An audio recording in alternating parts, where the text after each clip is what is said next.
do you believe that the SEC has power to potentially bring down Binance? Binance, they probably do. I mean, it depends what you mean by bring down. It's going to be very interesting. I think we know, where Brian Armstrong and Coinbase stand, right? They certainly want to be a compliant U.S. company, but they also want to be the United States to be a more open regulatory environment. Who do you think Mr. Gensler is coming for next? Oh, that's a good one.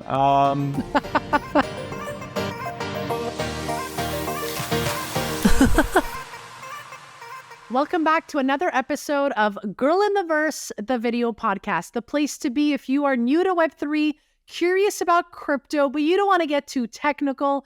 I'm your girl. My name is Melina. I'm a content creator here in the Web3 space, asking all the questions so we can together better understand this technology and how the blockchain will change our lives. Now, before we start this, hot topic today, don't forget to subscribe to the channel, comment your questions down below, and hit the like button. This not only helps the mighty YouTube algorithm know that you love this content, but it helps me, the content creator, know that you want more of this. So please subscribe, like, and shoot down a question down below. Today, I am joined by Jesse, who has been a practicing attorney for more than 15 years. In 2021 and 2022, he had a legal practice dedicated to NFTs and Web3 businesses. And during that time, he hosted Clubhouse rooms and Twitter spaces devoted to educating people on the legal issues here in this space. He's also published articles on legal issues in Web3 and has created a free beginner's guide on NFTs and the law. Jesse, thank you so much for being here today. Yeah, thanks for having me. So I guess to get started, right, I'm just going to intro this because it's on everyone's mind, obviously. The complete world, I guess, feels like the crypto space has collapsed just a little. The US Securities and Exchange Commission, the SEC, seems to be on a lawsuit spree. It's hitting major players like Binance and Coinbase, triggering both, I would say, anticipation and concern across the industry and within the Web3 crypto community. Binance was served with a 133-page lawsuit, and within 24 hours, Coinbase followed. Now, both exchanges have allegedly been operating as unregistered brokers, with some tokens on their platforms considered securities. Jesse, how can you, maybe to start, explain to us what's happened here? Yeah, no. So this is, as you said, at least from our crypto worldview, this is kind of, people view this as the war on crypto, and Gary Gensler has become the face of the evil empire, the United States regulatory body, the SEC and the U.S. government in general being seen as a sort of, out of touch and, overly aggressive in terms of the way it's viewing, enforcing, and regulating crypto. So, this week, as you mentioned, we had two major lawsuits. They are really significant. News moves fast here. One against Binance, one against Coinbase. I think it's actually important to distinguish those two. I think they're very different in terms of what the SEC is doing and even how crypto-friendly people might perceive it, right? So we've been talking about securities and the Howey test has come up. It came up more than it had in my entire legal career. I've heard it in, Web3 in the last, I think more than I've ever heard. I think NFT people probably know the Howey test better than most lawyers at this point. And we keep talking about, what's a security? How does it figure into this world, this evolving world that's, partly financial, partly technical.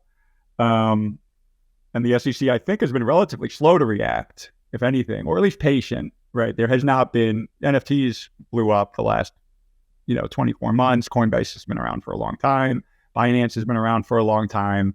And I think people kept wondering why they actually hadn't been, prosecuted. And then once the FTX collapse happened, we're starting to see a little more attention there. These are both very significant lawsuits. First of all, I don't, I think we will all acknowledge that. Again, FTX, we had the big FTX lawsuit, But that was on the heels of kind of a major event, right? FTX seemed to be, something was clearly happening overnight, and it had to be, of course, a very idiosyncratic founder. But especially once something looked like this was problematic, the SEC reacted. These two are both clearly have been thought out and been long in the making. And so, like I said, I think we want to distinguish the two. They both involve the listing of unregistered securities. So Coinbase and Binance, the SEC is basically saying to both of them, you need to basically file a bunch of paperwork to continue your work. No one's going to jail. You might not even get a fine, right? They're basically just saying, fill out a bunch of fancy paperwork. And again, securities, when we normally think of securities, just think stocks. That alone, I don't think is... So I was going to say, the accusations towards CZ and Binance, some of them are pretty criminal. Right. And so that's why I want to separate that. So let's jump to, since you mentioned it, let's talk about CZ and Binance. So on top of all that regulatory, boring paperwork stuff, which the SEC is basically saying, fill out a bunch of paperwork. The Binance has also been kind of charged with misleading investors about its ability to detect market manipulation and that kind of thing, commingling customer funds. So basically, the big thing with Binance is that they're an international company, right? But they also have a company called Binance US. And because of securities laws, they're not allowed to do certain things on their Binance through their Binance US company and marketplace. And so U.S. investors can't do everything that that you might be able to do in Canada, or someone might be able to do in Vietnam or Egypt or France or anywhere else. But they're saying they've been mingling those funds, and that reeks of kind of FTX. That's what I was going to say. That was sort of what I was looking at. I was like, oh, they're saying sort of what they were accusing FTX and Sam Bankman-Fried of doing. How many months ago was it? So this is why I feel like, especially in Binance and CZ's case, this is pretty, this would devastate, I think, the entire crypto community if this were to be true. So I think it could, and that's why I think I'm curious. Obviously, I know the crypto people are very defensive, but most people thought that the FTX lawsuit was in some form an appropriate regulatory action. And in this case, again, we have accusations. I don't think it's necessary to go through all the legal technicalities, but really being deceptive, conflicts of interest, lack of disclosures, and then really approaching, if not outright, basically saying there was some kind of fraudulent activity. And it mirrors in some respects the FTX lawsuit, where they basically said, okay, where's the money? You moved customer. They basically say CZ and Sam Bankman-Fried, as representatives of the company. But basically, Binance and FTX are moving customer funds in ways that they shouldn't, right? It doesn't mean that they're stealing their money, but this is exactly why we have banking, securities laws in other industries, is because this kind of thing, commingling funds, can become dangerous, and that's how, money can end up disappearing. So, and CZ, I think we would all admit also, in terms of distinguishing the two lawsuits, regardless of what you think of him, he's much more of like a pirate, right? He's got a lot more kind of baggage there. One of Coinbase's kind of defenses, I think what people have come to defend Coinbase and the crypto community are basically saying is they're trying to do everything right. Like, they've come to the SEC, they're come to the table, and then you're still going to sue them and basically try to take, make them register a security, or, you bring this kind of very expensive and impactful lawsuit. I think we would all admit CZ, whether you think he's a hero or not, is much more on the edge, that Sam Bankman-Fried level, that kind of pushing the boundaries of what's legal, maybe even kind of paragon of what we want crypto to be, like not regulated, international, undoxed, that kind of thing. But regardless, I would distinguish there, and I would see, when I'm thinking about what the SEC has going on in their mind, I see these very differently, and I'm much more sympathetic to Coinbase than I am to Binance. So, you know what, let's go into it, because, we said it a bit earlier. I have it written here. So many are saying that Gary Gensler, right, the SEC chairman, is against crypto. He is the enemy of crypto. What do you say, Jesse? So Gary Gensler is an extremely, objectively, an extremely accomplished person. Worked at Goldman Sachs for a number of years, was one of the youngest people to work in their international, trade divisions. He worked at CFTC. and he's taught a class at MIT on blockchain. And I think he's extremely knowledgeable about the blockchain, and of course, extremely knowledgeable about financial markets. So if you were kind of going to create the perfect person to regulate crypto, you might say, this is the guy, right? He knows markets better than anybody. He knows crypto as well as anybody in terms of the technicals. I know there's been issues he doesn't own crypto. So I do think there's some legitimate criticism about, does he really understand, what this technology is capable of, how people are using it. And I respect that. But just on the, electing The a bureau. paperwork. Yeah. In terms of the credentials and his resume, it looks like he's the perfect candidate. We've heard it all week. We're hearing people calling out Gary Gensler as the enemy of crypto. What would you say to those people? Gary Gensler, first of all, the reason I mention his background is a lot of times we say, oh, this person's an idiot. He doesn't understand crypto.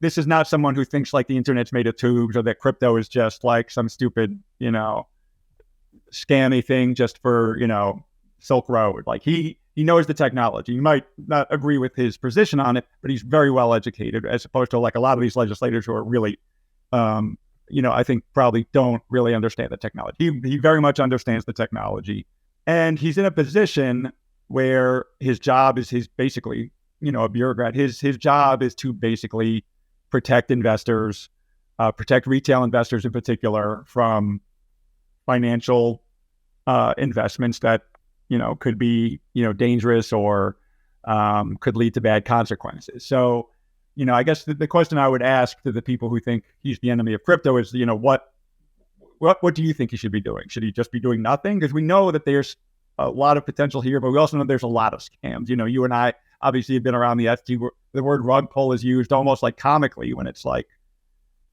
basically you're being defrauded out of money. In some cases, when we're talking about rug pull, if someone just pulls their Discord and leaves, that's criminal fraud, and we just kind of laugh it off. So, I mean, the question I would ask them is, what exactly do you expect someone in this position to do when you have a CZ, you have an SBF, and you have a lot of kind of shady stuff? It doesn't seem like there hasn't been hundreds in lawsuits. It's not like Cool Cats and Moonbirds are all being sued because they didn't register their NFTs. We're 2 years into this, I think, since the boom, really, let's call it, the Bored Ape kind of release. I would call like NFTs are semi-mainstream, and crypto is semi-mainstream. We hear about Bitcoin all the time and ETH, and I think they've been relatively cautious. And the only other thing I would say is that it's really not his decision to make the law. We do. The thing that I am sympathetic to is that we hear about this Howey test, we hear about the SEC, and I don't think it's, regulating crypto, whether it's NFTs or Ethereum or Sol, is the same thing as regulating a Fortune 500 company, or even, real estate that has been securitized and is being sold to, grandmas. It's very different. I don't think it's a good way to, I don't think it's a good, the ideal way to, view or regulate, or, the exact kind of legal laws that we should be using to regulate crypto. But that's all we have right now. And so that's a bit of a problem. And I analogize it kind of to like the internet. When we first had the internet, before there was the Digital Millennium Copyright Act and a bunch of these really transformative laws, everybody was like, what do you do if someone copies your book and puts it on the internet? Can you sue Yahoo? Do you sue the provider? Can you sue? And we kind of sorted that out. Some people like the DMCA, some people don't. There's takedowns, and it's messy, but we kind of realized we needed a whole new framework to look at it. And we just don't have that in crypto. So that was my next question. You don't seem surprised, though, that this has happened. I think, what we're seeing right now within the crypto community is that everyone seems to be shocked. Oh my God, the SEC came after Binance. The SEC came after Coinbase, but you don't seem shocked. Well, a couple things. One, for example, Binance was already regulated by the CFTC. There was already a lawsuit by the CFTC that this is, again, not super fraudulent, but that basically they were listing unregistered securities. Again, they're not crossing their T's and dotting their I's properly, according to the U.S. government. And then Coinbase received this thing called a Wells letter a few months ago. Same thing. It's basically telling you, we're recommending a lawsuit against you, but we'll give you time. Like, come tell us what you want to do. And I think it's worth talking about how Coinbase has felt like they've been they've been rug pulled. They had the rug pulled out from under them, trying to be compliant, and they're still not treated with any seeming good faith by the U.S. government. And I was going to say too, Jesse, for those who don't understand, is that Coinbase has been repeatedly asking, the SEC and U.S. government to clarify, right, what the regulations are. And, it seems that still today, we still don't have a clear answer as to what is considered a security. Yes. And I think, again, skipping over, or maybe to distinguish the two again, and then we'll kind of wrap up on Binance and then go to Coinbase. I mentioned how I consider it a very different case. There's much more serious allegations. And I think even crypto people would say, in terms of the commingling of funds, at least potentially concerning issues. And so what we recently found out, I think yesterday, is that not only are the charges are different, but the SEC is trying to freeze their assets. They're basically saying, for anybody that was a U.S.-based customer, segregate those, basically get your ducks in a row, segregate, either uncommingle those funds or make sure all the people with U.S.-based assets are back under Binance US, which is their national company. And so they're not doing anything like that with Coinbase. Yeah. Also, Coinbase doesn't have their own tokens, and Binance does. I was going to ask, Jesse, are you surprised to see that Binance reaction to the SEC is, hey, we're going to suspend all U.S. funds? It's hard to say. It feels kind of like an episode of Succession where you don't know, maybe they're freaked out and they're basically saying, yeah, let's do what the U.S. government does. No one wants to go to jail. No one wants a giant fine. Maybe CZ, who knows who's pulling the strings. It's like, yeah, we want to do whatever we can right now, and then we'll figure it out later. And also they get to show, the one thing for CZ is, and I think he's tweeted this, he basically says, everybody's going to see how solvent we are. So for him, he might be like, yeah, listen, we're not commingling. We're going to show the U.S. government we have all the money of our customers. And so there could be a potential PR angle. To be continued. We will see what happens. Yeah, so I wouldn't say I was surprised, but I will acknowledge that is a very big deal, because when the crypto people are talking about regulations, and I'm calling it all you have to do is fill out paperwork. Well, these are the kinds of things that, okay, if you don't fill out paperwork right and you have to do all these things, it makes it much harder for new entrants to come in. It's just, I think that's a reality, right? The more regulations you have, the more paperwork you have to fill out. You create barriers to entry. That stalls innovation. Everybody's going to leave the United States, and then all these great businesses, all the Yahoos, all the Facebooks, all the Googles, something you need to do to comply with our laws, as opposed to you might be doing something fraudulent or really, really serious that could damage your customers. And so maybe that's how we can now swing to Coinbase. Let's talk about Coinbase, because, we've been seeing Brian Armstrong. I'm very fascinated by him, because what I always like to say is we need to start seeing people representing companies and brands, especially in crypto. We need to have a face, right? Especially when we talk about NFTs and whatnot.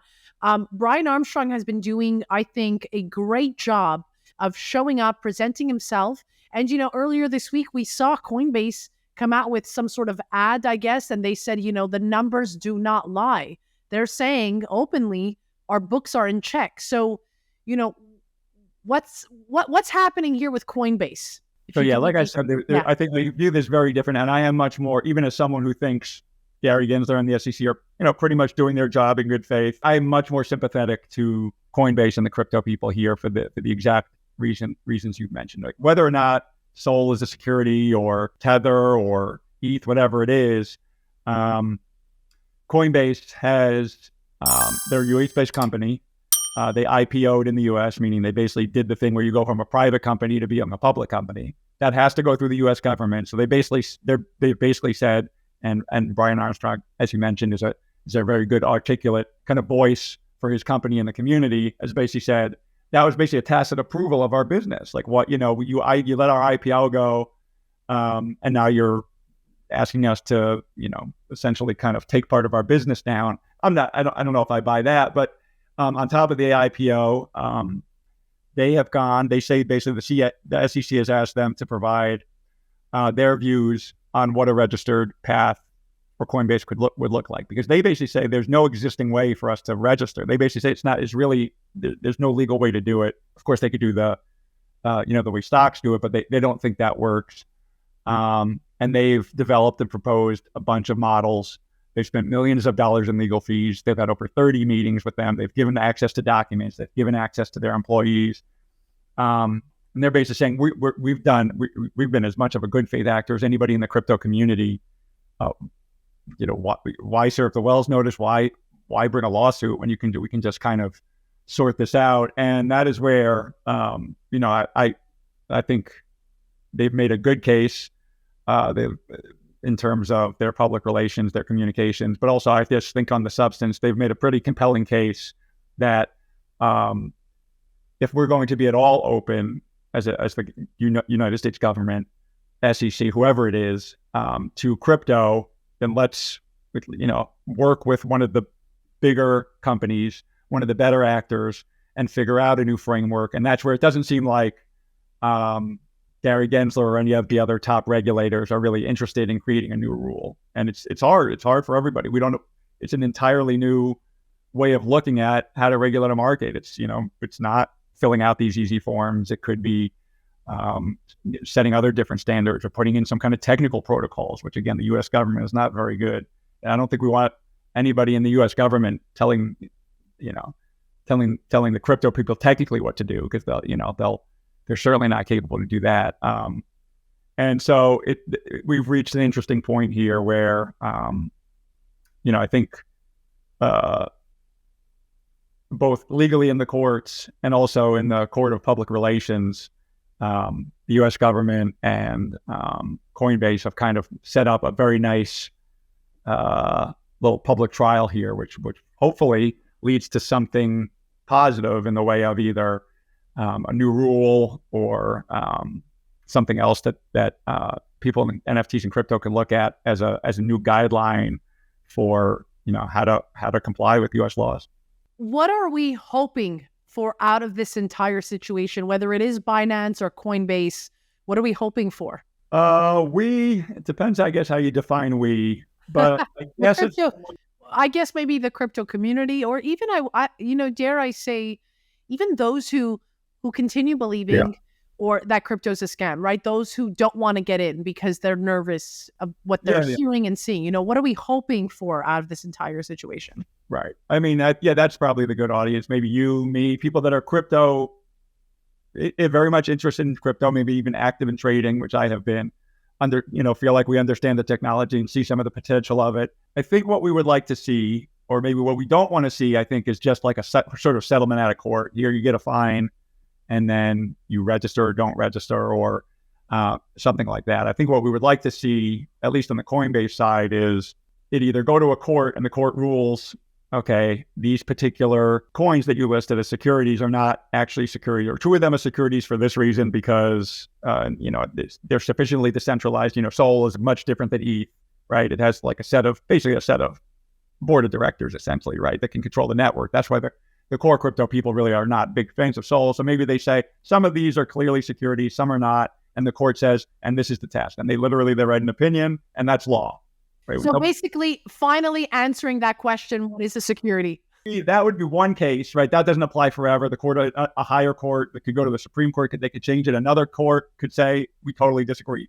We get at least an opinion that says, okay, and hopefully from an educated judge that really breaks it down. This is why it is, because of this blockchain reason. And we have experts that said this, and this, and Sol is not a security because of X, and Pepe coin is because of Y. And we have at least something to go to.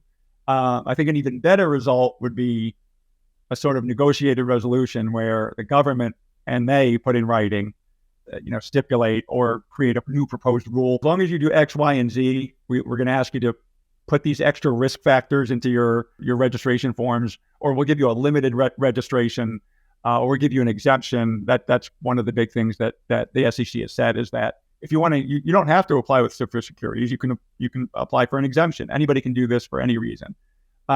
Usually you're going to get denied, but they've at least have plausibly said to Coinbase, give us a written solution. Like you've given us ideas, but like do the application. Say, we want to be exempt from the SEC for this.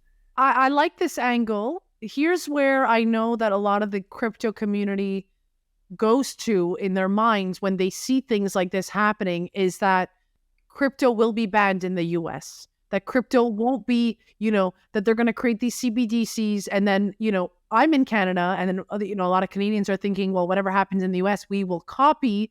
I think the fear is that whatever happens here is a way for government to start banning cryptocurrency.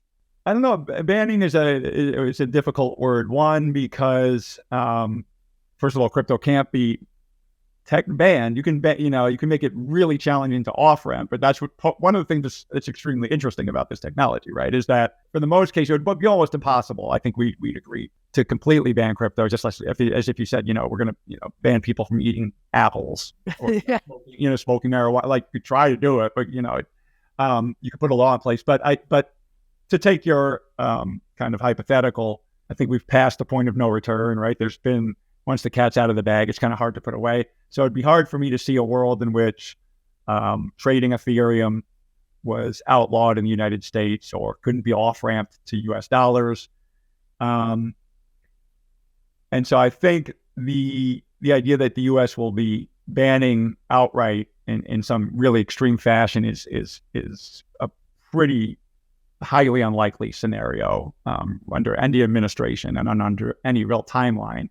But the idea that it could be so restrictive, it could be such a pain to do it here, that not only will businesses leave, but I think the thing that people sometimes forget is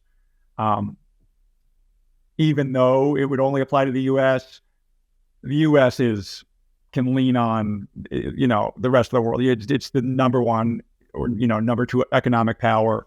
As the U.S. goes, a lot of times, if you so goes the rest of the world, right? For sure, yeah. Standard, and that happens in the auto. And I come from the auto industry, so a lot of times one country sets the standard, every other country can make it up. But good luck. We buy the most cars. California has the most, like strict emissions regulations, and so the rest of the states just go like, all right, we're just going to follow, because we can't not sell our cars in California, right? We can't not do business in the United States. So it's a little bit, that's another interesting dynamic there. So I don't think outright banning is. I could see a very, very strict regulatory environment that could create some fault lines between crypto companies and the United States, for sure. CBDCs is a whole other.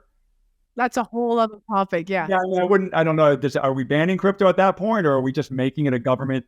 Over the last few weeks, a lot of Americans who are saying, hey, I'm actually considering moving to a country where we want crypto, we appreciate crypto, we validate crypto, right? So do you think this is possible after what's going on with Binance and Coinbase? Do you think a lot of Americans are going to flee the country? I personally don't take that seriously. I'm like I said, I'm open-minded to the idea that companies will leave. There certainly will be some hardcore Bitcoiners that this is, for some people, this is very central to like their, not just their lifestyle, but their their ethos. Yeah. If you follow U.S. politics, you know that when Obama was president, people were like, a lot of Republicans were like, this is not, I can't live in this country. And then when Trump was president, people are like, I'm moving to Canada. Nobody did. Very few examples of people actually acting on that. Do you believe that the SEC has power to potentially bring down Binance? Binance, they probably do. I mean, it depends what you mean by bring down, but to certainly, if not create like a mortal wound, certainly, really do damage to the company's potential to continue to operate, at least in the U.S. And like I said, when you're not in the U.S., you can still be, a very successful company, but that's obviously, you're taking out a big market. I don't think this is the case. Again, because there's fraudulent actualizations, it is much more serious, but it still is in the realm of being fined, of being told you can and cannot do certain things, of being required to implement certain protocols in your company that you might not want to do. But again, that's mostly going to apply to the United States. And it's going to be hard for them to, so over US Binance, could they maybe issue a very, close down U.S. Binance, potentially. They probably have the power to do that. Would that be a domino that takes down all of CZ and Binance's operations? I find that to be pretty unlikely, at least, knowing what I know now. Of course, if it turns out that they've been doing stuff like FTX, and then they, if they have to account for all U.S. deposits and they can't now, and that creates a cascading effect, I guess that's possible. But I wouldn't consider that the SEC taking them down. I would consider that they might have had it might have been a time coming, regardless. It's crazy to me because, when the whole FTX debacle came out and people, obviously were very mad and disappointed and felt betrayed by Sam Bankman-Fried, I'm wondering what will happen with CZ, because he's been really loved as well in this community. Yeah, it's gonna be very interesting. I think we know, where Brian Armstrong and Coinbase stand, right? They certainly, I think they want to be a U.S. company. They want to be a compliant U.S. company, but they also want to be the United States to be a more open regulatory environment for them. I'm sure they'd love it also if they were seen as the company that made it happen, right? If they could get, maybe to an agreement where the SEC, backs down. So I think we know where they stand. CZ's much more fascinating figure. Again, it's impossible to kind of sort it out, but it is very interesting because I don't recall, and I don't think there was as much backlash to the FTX kind of criminal investigation, the United States investigating FTX and then bringing criminal charges against Sam Bankman-Fried. And one, that was because I think it seemed kind of, legit. Yeah, he was, some very, shady stuff was uncovered already. And he also just was not, he had already kind of turned his back on the I think the core crypto people thought he already kind of turned his back on the crypto community. One, he had already invited certain regulations. He was paying both. He clearly was trying to do what we call regulatory capture, which is basically you invite the regulation, but you basically make the rules and that you're happy with, so that new entrants, it's harder for them. And Facebook has done that. I think they thought that's where he was going. That he was basically like, I'm fine with regulation as long as it benefits FTX. And the core crypto people are like, no, that's not. You're either with us or again. We're anti-government, anti-regulation to the core. And he also had it became a little bit more complicated in terms of U.S. politics. He was a much more kind of liberal activist, and in our country, at least, the crypto community tends to lean a little bit more conservative. It's more complicated than that. So I think he was less friendly. Whereas, like you said, CZ has been kind of the pirate, fight the power. At all stands. So I think people are more aligned with them. But that's also why I thought it was important to distinguish that case from Coinbase. Even if you like CZ, there's the charges there were much different than Coinbase. Like if it proves out not true, then people will, be right to have stood by CZ. But even if you like his personality, I think it was, a little more understandable why the SEC would be targeting them a little more severely. Who do you think Mr. Gensler is coming for next? Oh, that's a good one. I think we're gonna. We're gonna be in a quiet period, actually. This was his big splash, and now we're. One of my criticisms of the crypto community is it tends to be a little too toward the conspiratorial than not. Yeah. And the SEC has hundreds of incredibly intelligent people working on cases, and when their case is ready, they do it. But, Nate Chastain of OpenSea was targeted for an individualized sort of crime that they, did not attribute to OpenSea. So maybe, that would be interesting if we see an NFT marketplace that kind of pushes the boundaries on one of these staking things. That's something I could see happen. I don't follow the technicals of the Blurs of the world, but, they keep introducing new products that are more like lending, right? And we see these people, they get basically foreclosed, right, on their NFT or repoed, you know what I mean? It's like, and I could see the SEC next doing one of those if they become popular enough. Again, like any NFTs are on the downside, but if we come back to like a Bored Ape where people are spending tens and hundreds of thousands of dollars and then people losing money based on, I had no idea what I was getting into. I thought I'd get my money back. So I don't have a good, I don't have a splash. hot take, but It's like I don't know. I don't know what the SEC yeah. has in store for No, us. if I had any speculation, but I really do think we might hit a real big. This is a very big deal because right, Sol is we're not talking about Pepe coin, right? Sol Yeah.